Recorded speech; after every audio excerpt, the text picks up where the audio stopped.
Welcome to our webinar. Welcome to a webinar about outsourcing estate planning signings. We've got some best practices for estate planning attorneys who want to stay competitive in the 2025 convenience first economy. My name is Eli Ngote, CEO at the Best Notary. We've been helping attorneys outsource their estate plan signings going back to 2020 when the pandemic hit. We've built a really great solution that is available nationwide. We take care of all of the admin tasks necessary at the beginning of the estate planning signing, the proofing, printing, prepping. We take care of the notarization, sourcing witnesses. We record deeds with the counties, assemble binders, and coordinate delivery of that binder back to the client. We would love to share what we've learned about this whole process based on hundreds of clients we have worked with all across the country.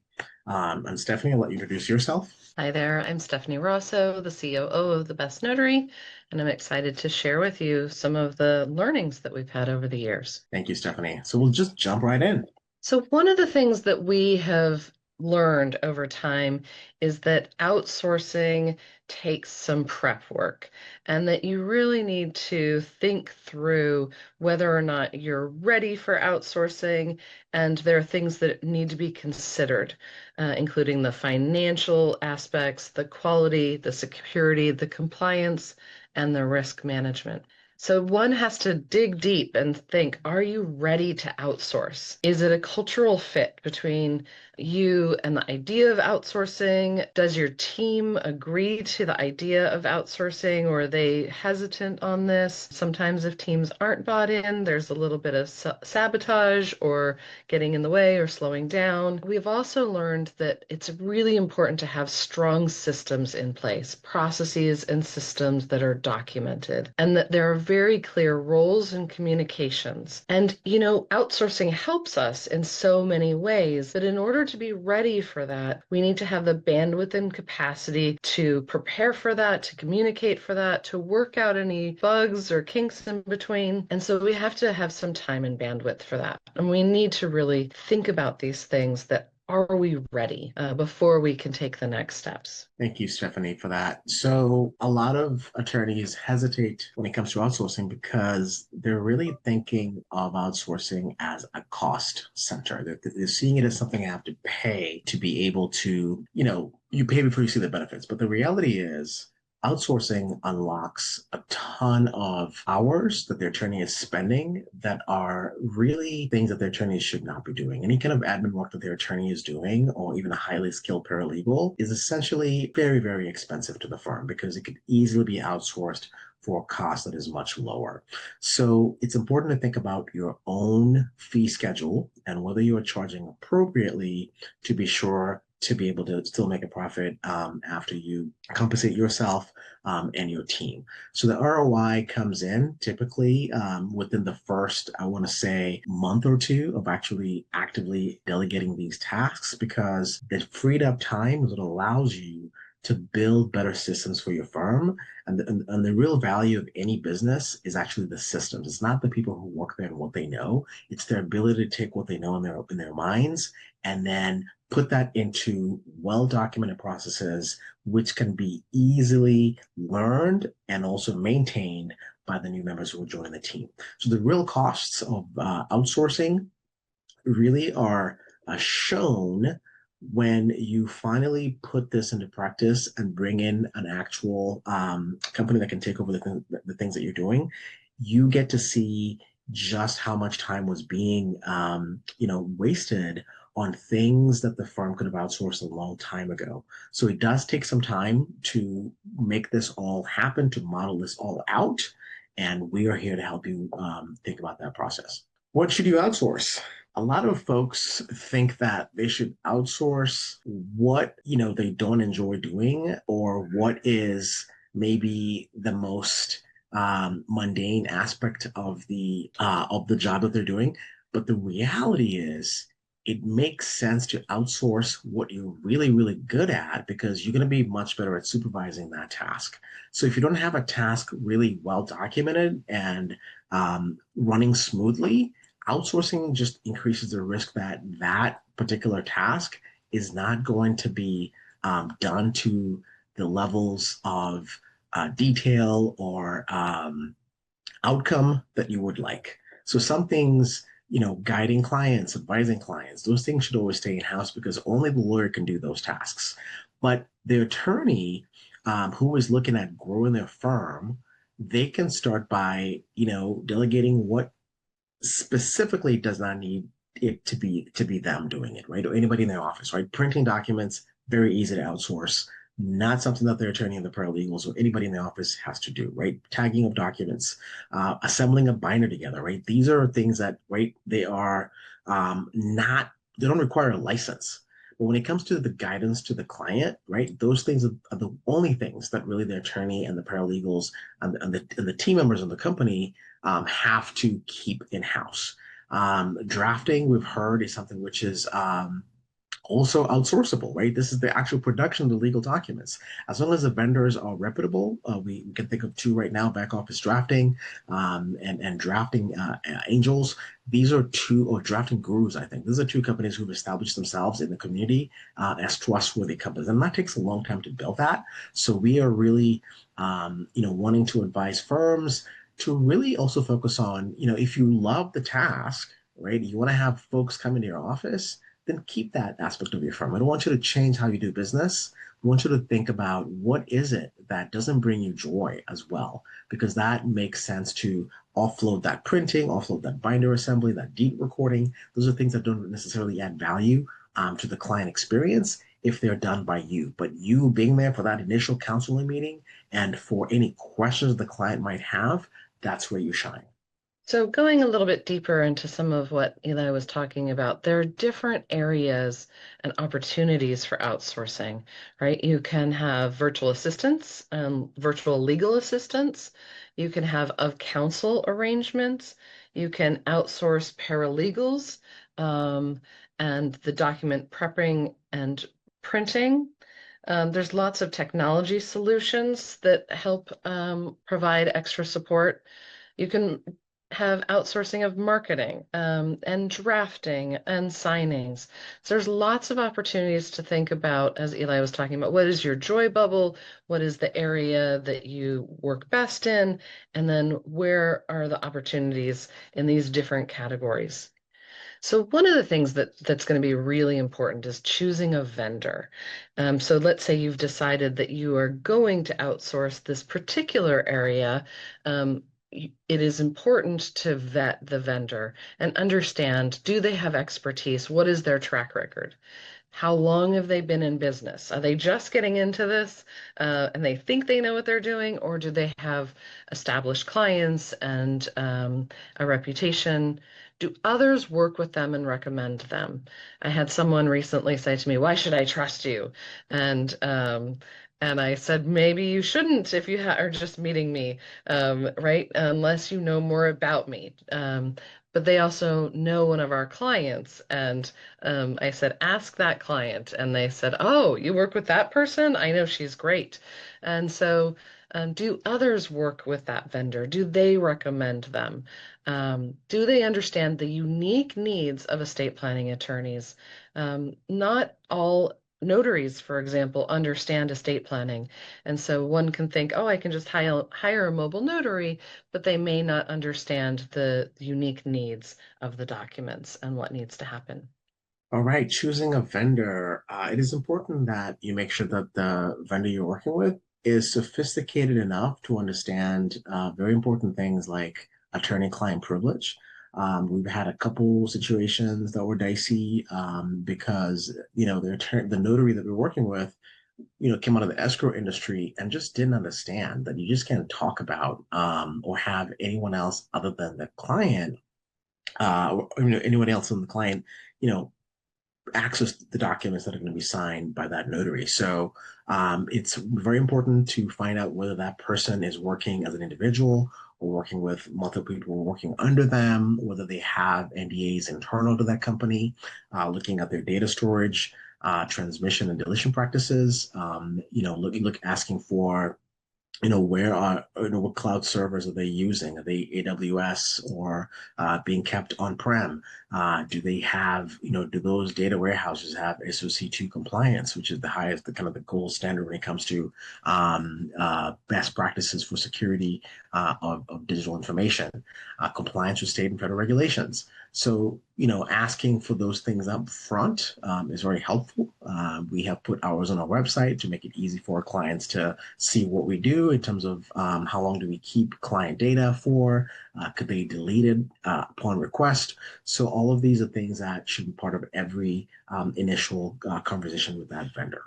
When it comes to working with different vendors, the ability to connect directly to their platforms is pivotal in a time when every second counts. Not having to add an additional platform to your repertoire makes a lot of sense to leverage tools like Zapier.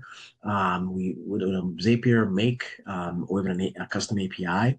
We like working with clients who use Clio because we can easily work within their ecosystem, whether it's with a co-counsel account or just having an account created by that client for us.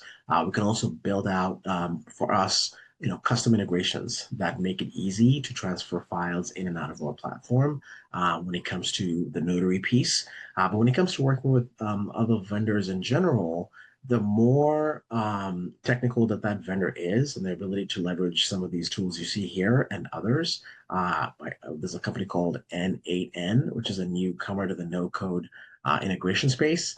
That just makes it that much easier to scale and grow with that company as your firm brings in more matters. Automation of emails and reminders means that you are not relying upon, you're remembering to check on something, but you're being nudged and pushed every step of the way.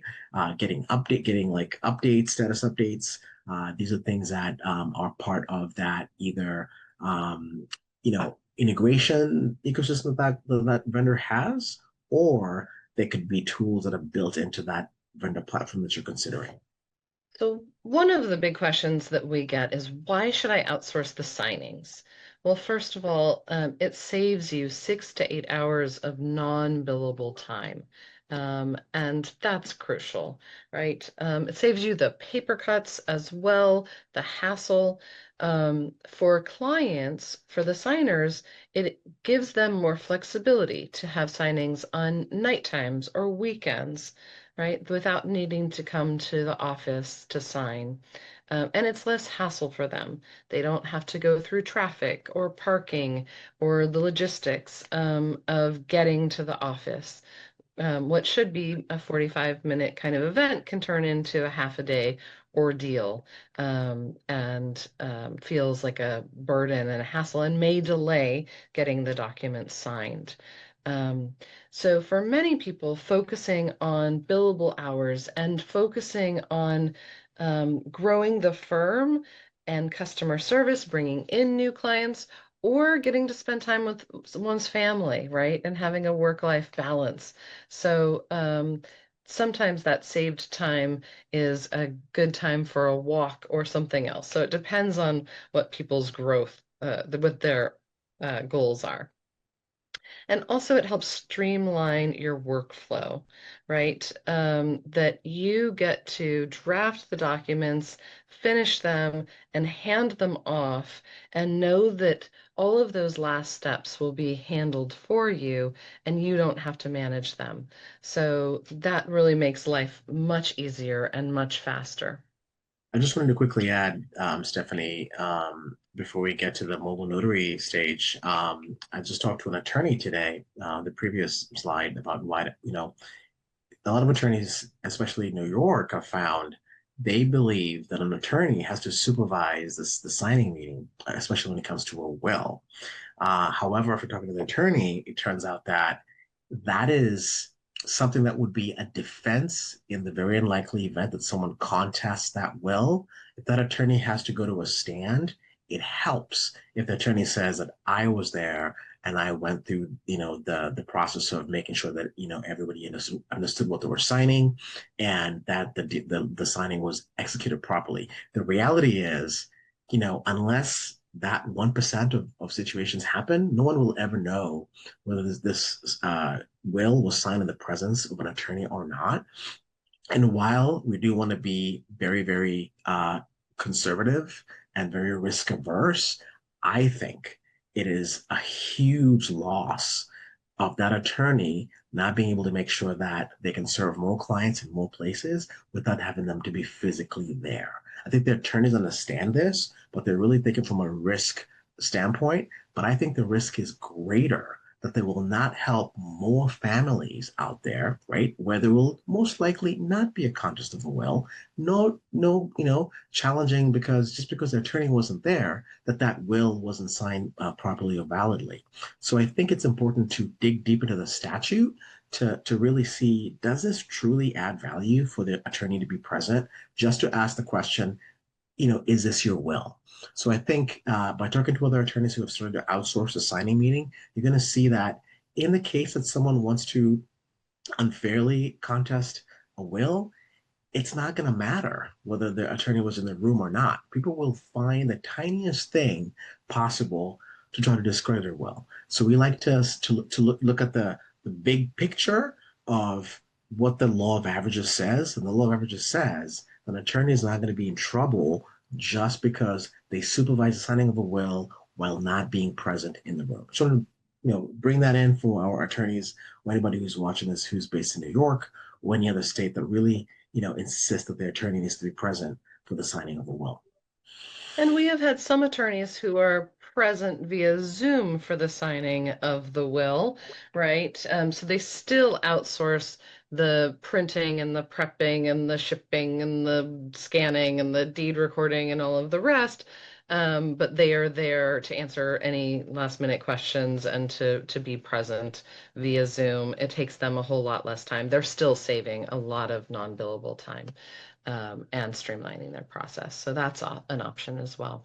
So I don't know about all of you, but finding a mobile notary can be a real challenge. You may have a friend or a colleague who's a notary. That's great. Local banks do notarization, but they've been a little more conservative about that lately and don't have as many notaries. I think the banking industry has changed a lot, and you have to have an account there. It's become a little more complicated. Mailbox stores do have mobile notaries or have notaries. They are very on the time of day. Are they there? Are they sick? It's one person. There's certain hours. They also are not going to have an understanding of what goes into signing these documents properly. We have met many attorneys who ship the documents to the signers and say, go find a notary. And 20, 30, 40% of the time, there is some sort of error because they missed something. They signed in the wrong spot. And so that's one of the challenges is that the mailbox stores don't see these documents very often. You can look on Yelp and Google Maps, and there are notary directories. And again, in our experience, many of these notaries specialize in real estate documents, not estate planning documents. So there is a process, and there are notaries in different places. The challenge is finding a notary that understands estate planning documents. All right. So when it comes to doing this yourself, a lot of it, we've got a few attorneys who really want to meet the notary themselves, vet the notary themselves. And it's a significant, thing to take on because you have to make sure that if that notary that you've been working with, isn't available for some reason or moves physically to a different location, you're kind of back to square one in the process of vetting, making sure that person understands your documents, and then dealing with any issues that might come up, with that person, whether it's a child that gets sick or they have to do something that is urgent. I had a client actually just yesterday who had a signing schedule on a Sunday morning in Michigan, and the notary unfortunately canceled on the attorney. So the attorney's like, "Here I am, with my clients about to, show up, and I have no notary or witnesses."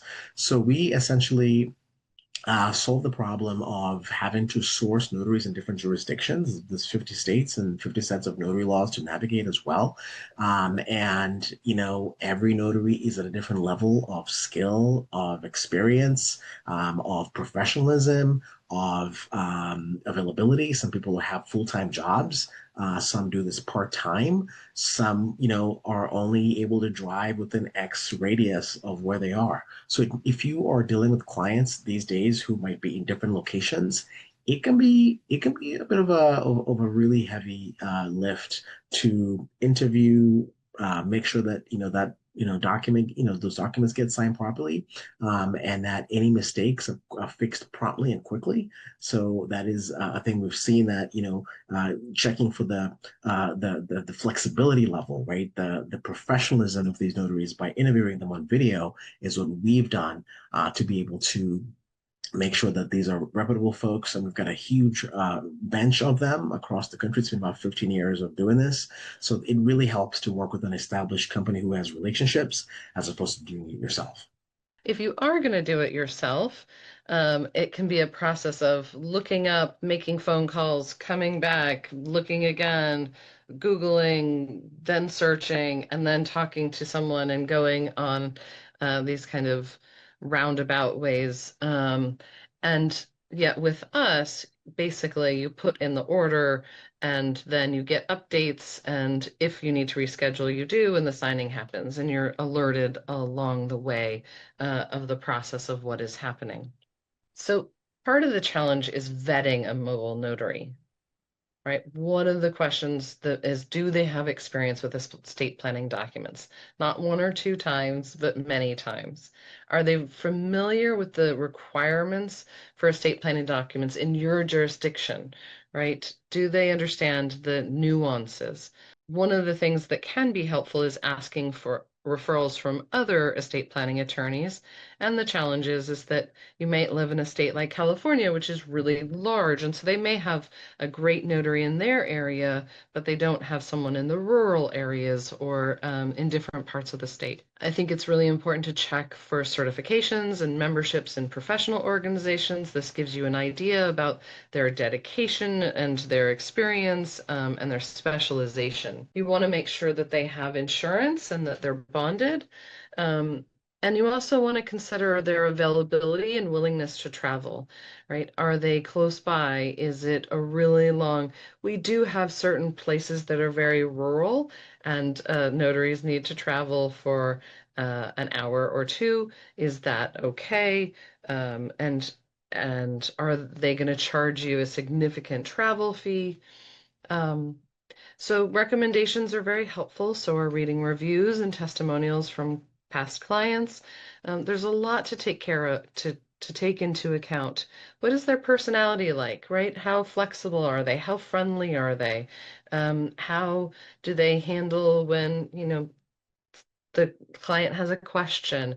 Are they flexible and relatable? And these are things that are really important to give the best experience for your clients.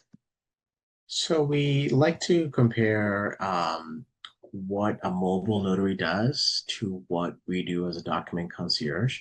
And the difference is that a notary typically is someone who is tasked with verifying identity of the person signing documents, making sure the documents, the notary seal goes in the right place, that any notary blocks are completed properly, right? The venue, which is the state, the county, the date, the type of ID that was used, depending on the state. Some states require that.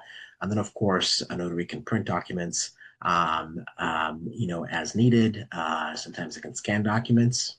Sometimes they can use their phone to take, signature pages, which we don't think is a great practice because, right, that is very easy and an easy way to invite a challenge to what documents were signed by that person. It really erodes trust as to whether any pages were changed between the time that the legal document was signed and when the documents were scanned. So as a document concierge, right, we combine quite a few things that notaries, might not be able to do. We can record deeds with the county We use a software called Simplifile. A very similar tool is CSC, has a deed recording platform. So that is I think, a major differentiation, that we can add that additional value of doing that. But not just we don't just print documents. We can do it on different kinds of paper. We've got a headquarters document production facility, California, where we've got literally 10 kinds of paper that we can use depending on what the attorney prefers. We also can do both remote and in-person notarizations in multiple jurisdictions. So you might find that if you're working with a notary, they can only help you in that one state that they're commissioned in. But by being an agency, we've got relationships with notaries across the entire U.S. We can deliver witnesses. Most notaries might not be able to bring a witness along, so we bring witnesses who typically are notaries, and already understand the importance of verifying identity, and being detail oriented when it comes to signing on that will, or signing on that living will or healthcare directive. So we also assemble binders, which is something that requires quite a bit of rigor, to be able to follow the attorney's detailed instructions when it comes to how they want their dividers placed, any additional supplemental documents, disengagement letters. So I think by combining all of these things, which typically, we say a document concierge is a customer service representative. They are a notary. They are a legal assistant. They are also supported by a paralegal, because we do proof documents as well, and also we do coordinate the delivery through FedEx. So by combining all of these roles, you have a one-stop shop to make sure that your clients are getting a white glove experience from the beginning of their engagement with you, where you hand them off to us for signatures, up until the binder is delivered. And by having done thousands of these across the country, we have the confidence to offer this to you as a way to help your business grow without you having to hire all those different individuals separately, and then maintain train them and then retain them to work with you, and then hire new team members as needed. So we're just saying you can do all of this yourself and maintain it yourself. Or if you're kind of early in your journey, you can just outsource it. Or even if you're a bigger firm, you can think about how you can use this as a strategic partner in growing the firm into new markets without having to do this yourself. And then, of course, once you have enough volume, of got to a particular level of success, be able to bring all this back in house if you choose to. So we offer in-person notarizations as a traditional mobile notary, but we also offer the opportunity for remote online notarization. Now, what is remote online notarization? It is the use of audio-video technology like we're using today to allow notarization to happen through a video conference instead of in person. You can meet online from anywhere in the world. This has been really helpful for times where we've had parties in different locations who need to sign documents, people who are traveling abroad. It is fast and efficient signing process, and it has multiple layers of security. There are checks and verifications of the ID. There are knowledge-based authentication questions. There are videos that are kept for up to 10 years. It is really very secure and clear who is signing the documents. And it allows for people to do this from the convenience of their home without traffic or travel. So it is a great opportunity for people to save gas and paper and time. So this is an ever-evolving map. It's actually up to 45 states currently, plus the district of just plus Washington, D.C. Originally, Ron was allowed in Virginia starting in 2011. And so it has a very established laws in Virginia. And it's one of the reasons that we like to work with notaries in Virginia, because they have so much experience and the laws are very, very clear. The challenge with Ron sometimes is that each state has its own regulations and rules. And so one has to pay attention to that. California has passed the RON legislation in 2023, but it will not go into effect until 2030. California has been very clear, though, that any notarization that's done lawfully in another state is legal in California. So I sometimes joke that our signers in California travel all the way to Texas on Zoom and meet their notaries in Texas and have their notarizations done in Texas. Um, and then they can travel back quickly to their hometown in California. So they get to do their notarization in Texas via Zoom and have it be lawful in California. There is a federal law in the works, and it hasn't gone into effect yet. The hope with that is that it would be clearer from state to state, because some states have very, very particular laws that make things challenging. The, the other exciting thing is that there's 10 states that allow electronic wills. And that's one of the challenges sometimes with the RON signings is how do we manage the wills? And so that's a different conversation. But there are 10 states that allow a completely electronic signing of documents. So if you go back, I think Sophia has a question. Yeah, I wanted to know if the signer can be out of the country. Absolutely. The signer can be out of the country, and we've done many signings for people in different places around the world. If they are US based and living in other places, they likely are able to pass KBA and have public records and public data that they can pass those questions. There are some times that if they've lived out of the United States for a significant amount of time, that they do need a US-based credible witness to who can pass those questions and can vouch for their identity. So there are ways to do it, and we've done it successfully many, many times, and it's very helpful and convenient. And what if I'm Florida or New York? Will they accept a run notary from another state? I'll let you handle this one, Eli. Yeah, so every single US state accepts notarizations done in other states. That has always happened going back before remote online notarization was even possible. So the answer to that question is you would have to look at the statute in your state which supports anybody in that state reviewing a document notarized in a different state and then deciding whether it's acceptable in the state, for example, Florida or New York. So regardless of what the laws are in that state, it's always been the case that if it's notarized lawfully by a notary in a different state, then the state that is receiving that document is compelled by law, by statute, to accept that notarization. The other pushback is, well, this is a digital document. Well, the reality is the e-Sign Act passed in the year 2000 by Bill Clinton made it so that as long as the parties agree, right, the trustor or the trustee or the testator and whoever is on the other side of the document, that document, as long as it's signed electronically and the parties agree to it, it is equivalent to a document signed on paper. So those are the two laws, right? The statute in the state. In California, it's section 1189B of the Real Property Code.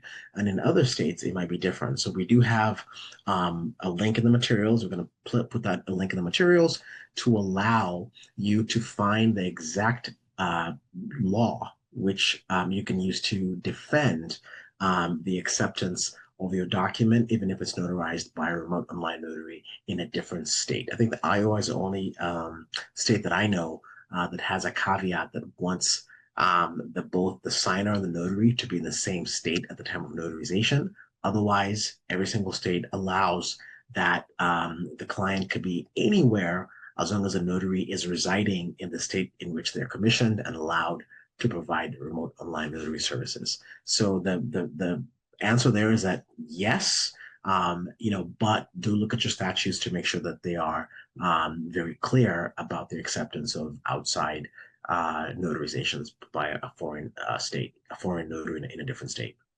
Thank you, Sophia. Great question. All right, let's continue. So, yeah, our solution has helped attorneys work remotely. Jeff Austin was able to work with us while he was in Patagonia. He's now back.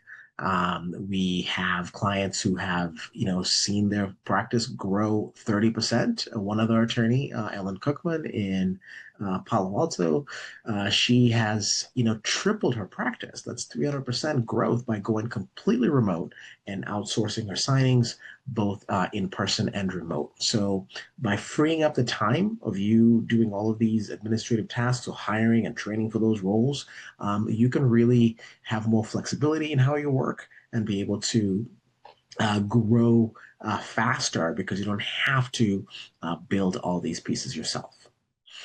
So why should you outsource to TBN or to any other company, right?